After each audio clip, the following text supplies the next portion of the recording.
Ah, it was a spinning top, but now it looks like it's a die. Look, there's a little red arrow pointing to a 3, it looks like. And you've got 6 little triangles there, each of which represents the numbers 1 to 6 on a dice or a die.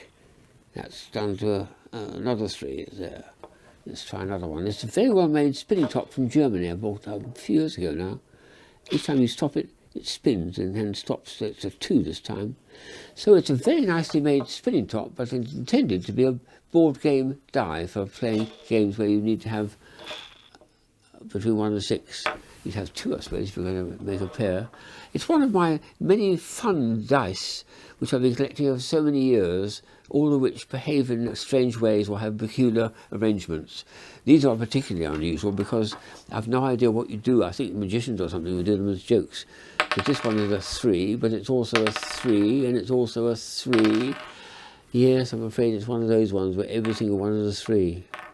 What do you use that for? I can't think. Perhaps you give me some ideas. And this makes it even worse because there's a pair of them, which does a double 6, and it does a double 6, and it does a... Oh dear, every single one is a 6. There has to be some use for that, and I think I'd give a small prize to anyone who can tell me what you do with them. I just keep them thinking, what on earth is all I can think of.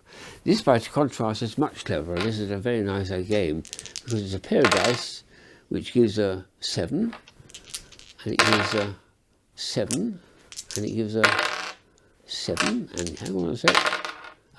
Gives 11. That's what it is. It always gives a 7 or 11. It's 11 because there's 5s and 2s and 6s, etc. So you only get 2 results, 7, 11. It's something that the Americans are very keen on. Shops that are open from 7 in the evening till 11 at night. And that's 7-11 dice sold as the 7-11 dice. Nice one. This is strange ones. Normally you sort of roll the dice, but these ones actually bounce rather nicely too. They're made of rubber, and they bounce together like that, and they bounce, and they don't try to chuck them too high. They just bounce nicely. I love bouncing dice. Because they're square, you've got to watch a little bit, because they're not going to bounce like balls. So bouncing dice, like the big one there, that's nice, isn't it? So nice dice, and they certainly are very randomised. They will be a very, very nice range of random numbers from 1 to 12. So that's a good one, or from 2 to 12 rather. This is something that's been very highly written up about, the 100-pointed dice. It's got it's got 100 faces on it, and when you roll it like that, either roll it or just roll it across the table and it's come to a halt, look straight down on the top surface, which is very hard to do, and you might see a single number in the top there, probably a 7, I can't think what it is from here, but every number between 1 and 100, would you believe, comes up randomly when you roll this thing across the table and it comes to a halt. And look at it, and you find, as you go on doing it, there's always come to one number because it's got tiny little round circular bits which are flat at 100 places, evenly distributed over the whole of the sphere. And it creates there's a lot of blurb all about it, describing the great search for making something as difficult as this, and finally coming up with a solution.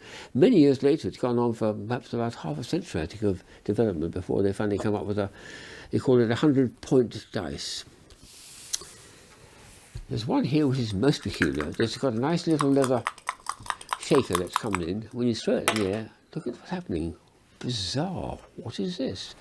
These two pieces roll separately like that, and when they're inside, you shake them up, they roll back and forth between each other. Well, that's a 0, so shake it again.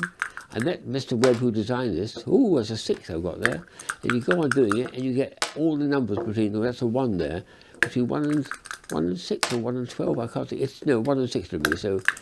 And with a shaker like this, it does randomise it, but it's a bizarre idea to have these separated so they're performing like that and coming to rest. And goodness me, there was a 6 and there was a 0, all from the same thing. The last one is one of these spinning tops again, but this is quite the best I've ever seen. It looks superb. It's got this lovely little silver handle to hold on, which means it's going to stand up like that when it's performing. It's got beautifully made transparent clear cube with clearly got 1 to 6 in it, and it spins beautifully, so let's have a go.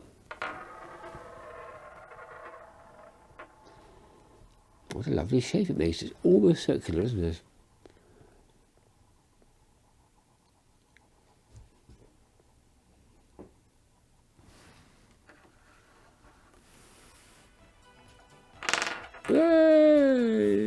It's a 1.